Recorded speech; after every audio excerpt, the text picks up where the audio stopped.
Bismillahirrahmanirrahim. Assalamualaikum warahmatullahi wabarakatuh.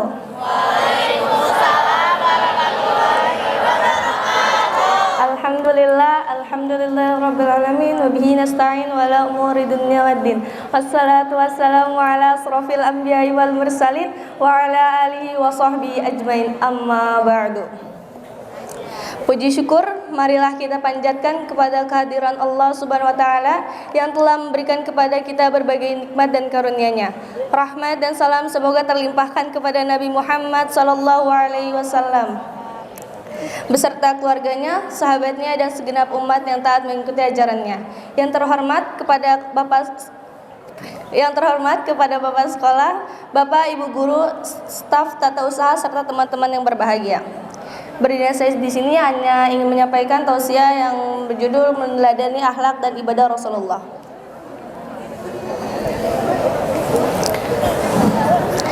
Di era globalisasi saat ini, perkembangan informasi dan komunikasi begitu pesat. Namun, tidak sejalan dengan perkembangan akhlak mulia. Bahkan, saat ini telah terjadi kemerosotan akhlak hingga terjadi dekadensi moral. Dekadensi moral itu adalah penurunan atau kemerosotan moral. Jika diartikan secara bebas dan lebih luas lagi, dekadensi moral adalah kemerosotan atau menurunnya moral pada seseorang yang diakibatkan oleh faktor-faktor tertentu.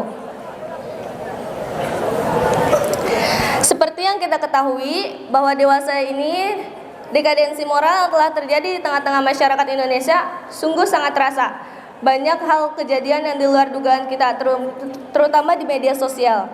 Ada sebagian orang yang sering berkata kotor, berkata kasar, serta mencaci, maki, menghina, menghasut, menghujat, hingga tega memfitnah dengan tujuan untuk menjatuhkan harga diri seseorang.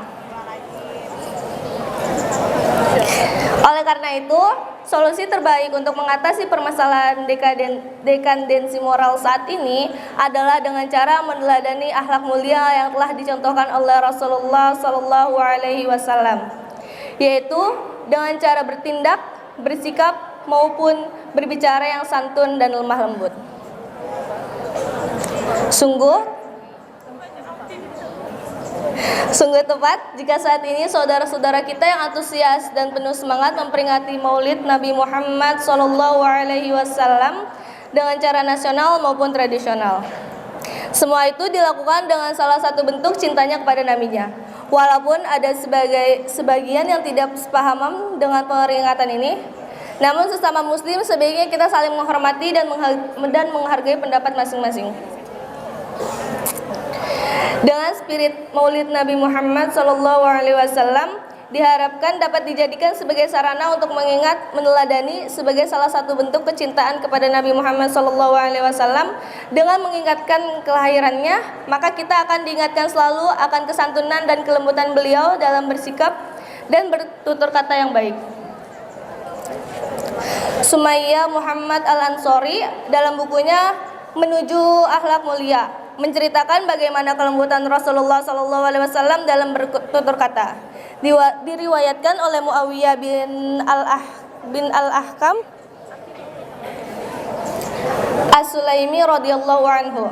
Ia berkata, ketika aku sedang menunaikan sholat bersama Rasulullah SAW, tiba-tiba salah seorang jemaah bersin. Maka aku mengucapkan, semoga Allah merahmatimu. Orang-orang lalu secara serentak memandangiku, maka aku pun berkata, celakalah. Maka kalian memandangiku, mereka kemudian menepukkan tangan kepada pangkal paha. Agar aku diam, maka aku pun diam agar tidak berbicara lagi. Ketika Rasulullah SAW telah selesai sholat, sungguh aku bersumpah, belum pernah aku mendapati seorang guru seperti beliau. Demi Allah, beliau tidak membentakku, tidak memukulku, dan tidak mencelaku. Namun di luar dugaan, beliau bersabda, sesungguhnya dalam sholat ini tidak dibenarkan sedikit pun berbicara, yang diperbolehkan hanya bertasbih, bertakbir, dan membaca Al-Quran. Hadis riwayat Muslim. Dalam hadis tersebut, tampak jelas Rasulullah SAW orang yang sangat lembut dan bertutur kata dengan baik. Beliau tidak membentak, tidak berkata kasar, dan tidak memukul. Bagaimana dengan kita dalam kehidupan keluarga dan bermasyarakat? Apakah kita berbicara dengan santun dan bertutur kata dengan baik ketika menegur orang lain? Sudahkah kita berbicara dengan santun saat mengemukakan pendapat?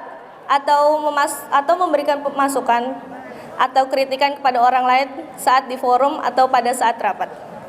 Jangan karena ego kita dan merasa sok pintar, sok tahu hingga kita ingin menang sendiri. Apalagi dengan mudahnya kita mengatakan kata-kata bodoh dan kata-kata kasar yang keluar dari mulut kita kepada orang lain atau menganggap bahwa pendapat kita lah yang paling benar dan pendapat yang lain itu salah.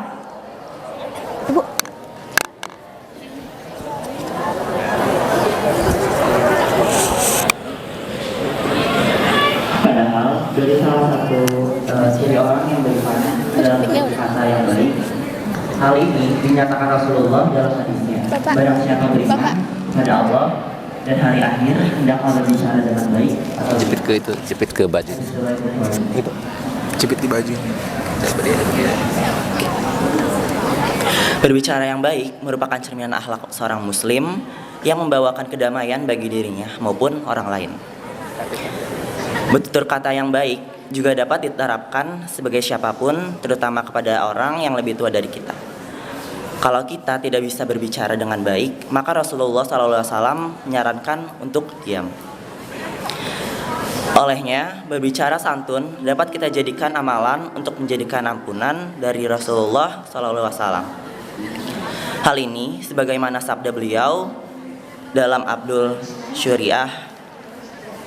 Ia berkata pada Rasulullah SAW, "Wahai Rasulullah, tunjukkanlah padaku suatu amalan yang dapat memasukkanku ke dalam surga." Beliau bersabda, "Di antara sebab mendapatkan ampunan Allah adalah menyebabkan salam dan bertutur kata yang baik." Hadis riwayat Bukhari dalam Mujam Al-Kabir nomor 469. Dengan ampunan dan rahmat Allah Subhanahu wa taala yang akan mengantarkan kita masuk ke dalam surga.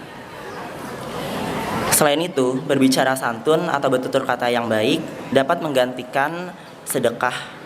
Sebagaimana diriwayatkan dalam Hurairah, Nabi Muhammad SAW bersabda, "Tutur kata yang baik adalah sedekah." Hadis riwayat Bukhari, Pat Ahmad 200 atau 320-16. Berkaitan dengan hadis tersebut, Ibnu Qayyim Al-Jauziyah dalam kitab Idatus Sabirin wa Zakiratusi Syakirin mengatakan, Nabi SAW menjadikan tutur kata yang baik sebagai pengganti dari sedekah baik yang tidak mampu untuk bersedekah. Ibnu Qayyim 109. Dalam hadis lain terdapat dalam Sahih Bukhari nomor 6023 dan Sahih Muslim nomor 1016. Rasulullah berkata, "Selamatkanlah diri kalian dari siksa neraka, walaupun dengan 10 kurma. Jika kalian tidak mendapatkannya, maka cukup dengan bertutur kata yang baik." Hadis tersebut menjelaskan bahwa kita tidak memiliki 10 kurma atau separuh kurma, kita tidak memilikinya walau cukup dengan tutur kata yang baik. Dari kepribadian dan akhlak yang mulia dimiliki Rasulullah SAW, menjadikan daya magnet, daya tarik, dan daya pikat yang luar biasa sehingga menjadikan ajaran Rasulullah SAW mendapatkan perhatian dari pengikutnya. Dengan akhlak mulia yang dimiliki Rasulullah SAW, ajaran Islam dapat diterima oleh semua kalangan.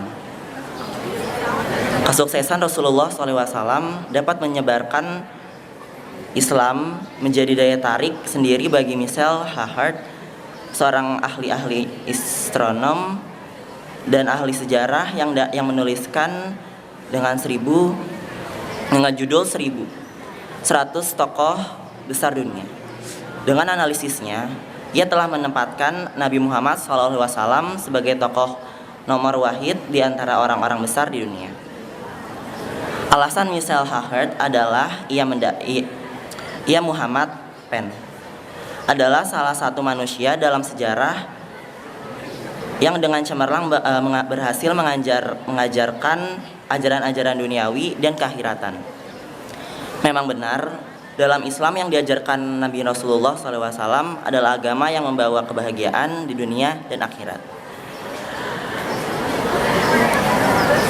Michelle Hahert beragama non-muslim sebagai mengagumi Nabi Muhammad SAW sebagai tokoh besar nomor 1 di dunia. Apalagi dengan kita sebagai umat Rasulullah sudah seharusnya meneladani akhlak Rasulullah dalam kehidupan sehari-hari. Kita jadikan semangat meneladani akhlak mulia Rasulullah SAW dalam kehidupan sehari-hari. Dengan bertutur kata yang baik, kita pererat persatuan dan kesatuan. Stop, berhenti berkata kotor, berkata kasar, hentikan mencaci maki, hentikan menghina dan menghasut. Mari kita mari sifat buruk yang dapat singgah dalam diri kita bersihkan dengan istighfar, lalu menggantikannya dengan akhlak yang mulia. Menutup lukisan ini, Mustafa Bisri atau yang sering disebut Gus Mus berpesan, dalam mengajak kebaikan, bersikaplah keras kepada diri sendiri dan lemah lembutlah pada orang lain. Jangan sebaliknya. Terima kasih. Wassalamualaikum. Gimana? Wassalamualaikum. Wassalamualaikum warahmatullahi wabarakatuh.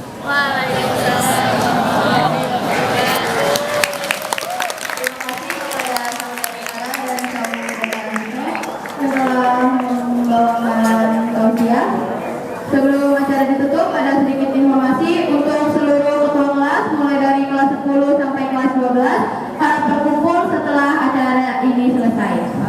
Sekian acara pada pagi hari ini. Semoga kita semua termasuk golongan hamba Allah yang menjalankan perintahnya. Sekian dari saya.